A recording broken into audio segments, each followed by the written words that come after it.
Ela postou no Instagram: uma rainha sabe quando sair da mesa quando o respeito não está mais sendo servido.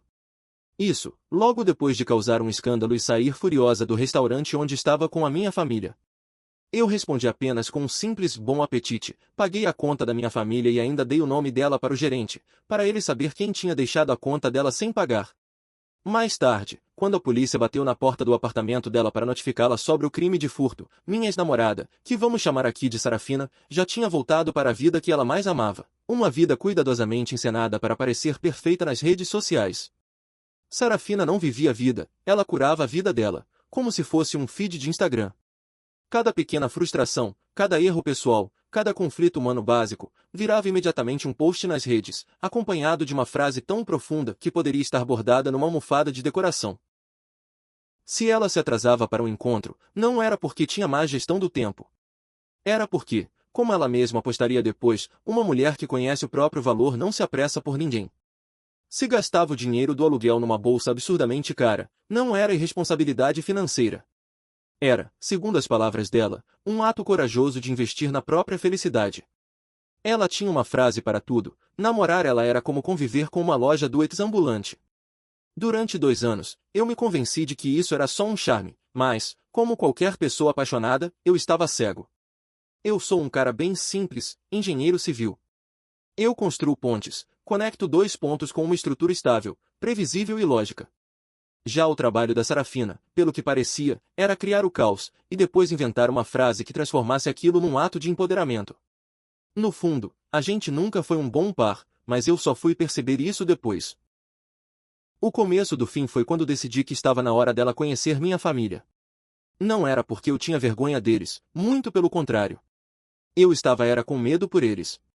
Minha família é o oposto total da Sarafina, um grupo tranquilo, amável e incrivelmente normal, daqueles que vivem numa rotina simples no subúrbio. Meu pai acha que se arriscar é testar um novo fertilizante para as roseiras. Minha mãe tem como paixão da vida inventar novas receitas de frango. E minha irmã, Lisa, é professora de ciências no ensino médio e fala quase exclusivamente com um humor seco e sarcástico. Eu sabia que colocar a Sarafina naquele ambiente seria como soltar um pavão dentro de um galinheiro, ia ter muito barulho, penas voando e, com certeza, alguém sairia bicado. Mas nós éramos sérios, ou pelo menos eu pensava que éramos. E conhecer a família era o próximo passo lógico. Sarafina reagiu como se tivesse recebido um convite para um jantar de estado no Palácio de Buckingham. Conhecer a família, ela disse, com um olhar pensativo. Isso é uma troca energética muito importante. Preciso me preparar. Preciso garantir que minha aura esteja protegida. A preparação dela envolveu 3 dias assistindo gurus de autoajuda no YouTube, um vestido novo e absurdamente caro, e 1 hora inteira sentada de pernas cruzadas no chão da sala, apenas fazendo um som meditativo. Eu, por outro lado, me preparei tomando 2 aspirinas e mandando uma mensagem de desculpas antecipadas para minha irmã. O restaurante escolhido era italiano, elegante, mas não chique demais, guardanapos de pano, mas sem código de vestimenta. Parecia o cenário mais seguro possível, mas eu estava errado.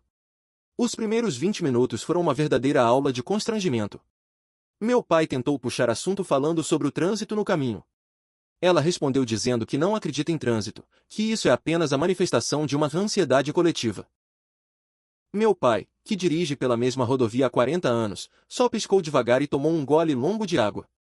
Ela sorriu calorosamente e comentou sobre o colar de Sarafina, que então levou a mão até o cristal que pendia em seu pescoço e agradeceu dizendo com uma voz baixa e mística que era uma pedra bruta de turmalina que absorvia energias negativas e ajudava a manter sua frequência espiritual equilibrada, algo essencial para uma empata como ela, já que o mundo podia ser muito barulhento. Minha irmã Lisa, que observava toda a cena com o interesse de uma bióloga vendo uma nova espécie, decidiu comentar de forma sarcástica dizendo que queria saber se aquela pedra também funcionava para bloquear sinal de Wi-Fi porque a recepção na sala de aula dela era péssima e, claro, Sarafina não achou a menor graça na piada, franzindo levemente a testa como uma rainha que não se sente devidamente respeitada.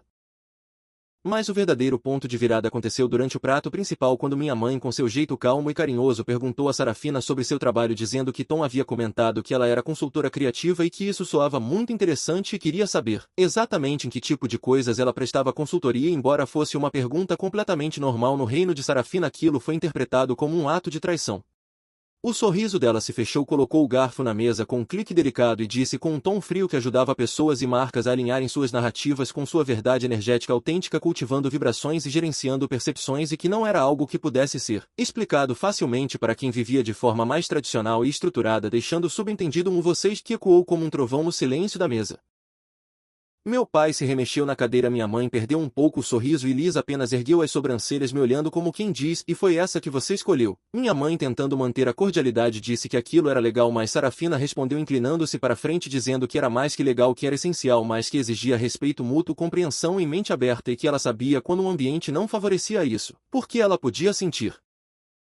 Em seguida ela empurrou a cadeira para trás com um arrastar alto, se levantou com postura altiva e anunciou para todos que havia sido incrivelmente paciente, que tentou se conectar mas não poderia e não iria expor seu espírito a um ambiente de julgamento e negatividade. Pegou sua pequena e inútil bolsa, desejou a todos sorte em suas jornadas e saiu do restaurante como um navio majestoso e autoimportante, deixando para trás um prato de ravioli de lagosta pela metade e uma família inteira em choque. Junto comigo, sentindo um profundo e doloroso desconforto.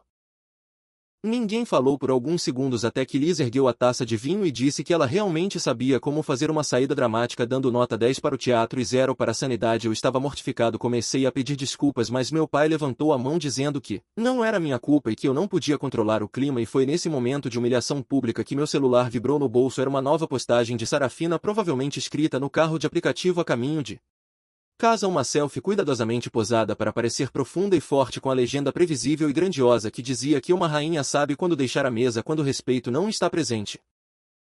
A legenda da foto terminava dizendo que o respeito não estava mais sendo servido, e eu fiquei olhando para aquela postagem, vendo as curtidas começarem a pingar de sua tropa de seguidores virtuais que comentavam coisas como tão corajosa, proteja sua paz, garota, e isso mesmo, rainha, todos aplaudindo seu chilique e reforçando sua ilusão. E foi então que algo dentro de mim simplesmente quebrou, aquela parte que inventava desculpas para ela, que traduzia suas loucuras para algo mais digerível. Morreu de vez, porque ela não era uma alma livre e excêntrica como eu queria acreditar, era apenas uma criança mimada e narcisista no corpo de uma mulher adulta, e eu estava cansado de limpar a bagunça dela, de ser a base estável do seu parque temático caótico. Olhei para o post de novo, li a frase sobre a mesa e o respeito, e com uma calma que não sentia há anos digitei um único comentário curto e direto: bom apetite. Guardei o celular, o ponto de virada já tinha passado e agora era a hora da execução. Chamei o garçom, um rapaz que parecia ter acabado de presenciar um acidente de carro, e disse calmamente que queríamos a conta, mas deixando claro que seriam 5 refeições na conta, porém apenas 4 seriam pagas. O garçom ficou confuso e logo o gerente, um homem sério chamado Sr. Rossi, veio até a mesa. Expliquei da forma mais simples possível que a mulher que estava sentada naquela cadeira era minha namorada, ou melhor, minha ex-namorada, e que ela tinha causado aquela cena e saído sem nenhuma intenção de pagar pela própria refeição. Disse que minha família e eu pagaríamos pelas nossas 4 refeições ali mesmo, mas que o prato dela, o ravioli de lagosta de $28, era a responsabilidade dela. O gerente começou a dizer que entendia, mas eu interrompi dizendo que ela mesma tinha deixado claro que não fazia mais parte da nossa mesa, afinal tinha se retirado dela, porém queria ajudar. Então ofereci seu nome completo e endereço para que pudessem enviar a conta diretamente. Não queria que o restaurante ficasse no prejuízo. Por causa dos hábitos dramáticos de jantar dela, peguei uma caneta e escrevi Sarafina Rosimont junto com o endereço do nosso apartamento numa guardanapo e deslizei para ele, que olhou para mim e percebeu que eu estava falando sério, deu um breve aceno e disse muito bem. Paguei as 4 refeições, deixei uma gorjeta de $50 para o garçom escrevendo no recibo me desculpe e levei minha família para casa. No dia seguinte veio a enxurrada previsível de mensagens de Sarafina furiosa com meu comentário de bom apetite, dizendo que foi passivo-agressivo e desrespeitoso, me acusando de ter ficado do lado da minha família contra ela e exigindo um pedido de desculpas, mas ela não fazia ideia do que estava por vir. Acreditava de verdade que minha única retaliação tinha sido aquele comentário sarcástico e achava que tinha vencido, mas a queda veio 2 dias depois, quando eu estava no trabalho e recebia ligação dela em completo desespero. Não era só choro, era um ataque histérico aos gritos, dizendo que a polícia estava na porta dela e me chamando de psicopata por ter chamado os policiais. Afastei o telefone do ouvido e perguntei do que ela estava falando, e ela disse que 2 oficiais estavam na porta dizendo que o restaurante Sarrento tinha feito um boletim de ocorrência e que ela estava sendo acusada de furto por causa de um prato de ravioli, e que aquilo era culpa minha, que eu tinha feito isso. E por um breve momento quase senti pena dela, mas então me veio a imagem dela em pé naquele restaurante humilhando a minha família, e todo o resto desapareceu. Olhei para o vazio por um segundo e então, com a voz calma como um lago congelado, Deixei tudo muito claro para ela dizendo que não tinha chamado a polícia, que tinha pago pela minha refeição e pela da minha família, mas que não paguei pela refeição dela, afinal ela mesma tinha pedido aquele prato, tinha comido quase tudo e depois simplesmente saído sem pagar. E que no mundo real isso não é um ato corajoso de autorrespeito e sim um crime chamado furto de serviços ou fraude contra um estabelecimento. E que o restaurante, sendo um negócio que gosta de receber pelo que serve, chamou a polícia por conta própria e que portanto aquilo não era culpa minha e sim a consequência lógica e natural das próprias ações dela. Ela ficou alguns segundos sem saber o que dizer, soltando apenas alguns sons desconexos de raiva, até que começou a reclamar que eu deveria ter resolvido aquilo por ela, que eu deveria ter simplesmente pago, e eu perguntei genuinamente curioso por que exatamente eu deveria fazer isso, e ela respondeu que era porque é isso que um namorado faz, ele resolve as coisas, mas eu disse que não, que um parceiro de verdade respeita o outro e sua família, e que um cliente paga pela sua comida, e que ela tinha falhado nas duas coisas e que tudo que eu fiz foi parar de ser a rede de segurança dela, lembrando que foi ela quem saiu da mesa e que quem sai de uma mesa não pode esperar que alguém que ficou nela pague pela sua refeição. Nesse momento ouvi uma voz abafada no fundo, um dos policiais, dizendo que precisava que ela saísse, e ela sussurrou que tinha que desligar, falando com um medo que para mim foi imensamente satisfatório, dizendo que estavam levando ela para a delegacia, e desligou. Depois fiquei sabendo que ela não chegou a ser presa, mas foi formalmente acusada e intimada a comparecer no tribunal, tendo que contratar um advogado e gastando mais de $2.000 para resolver uma conta de $28 que poderia ter pago na hora. A acusação foi retirada depois que ela pagou uma multa e escreveu uma carta de desculpas humilhante para o restaurante.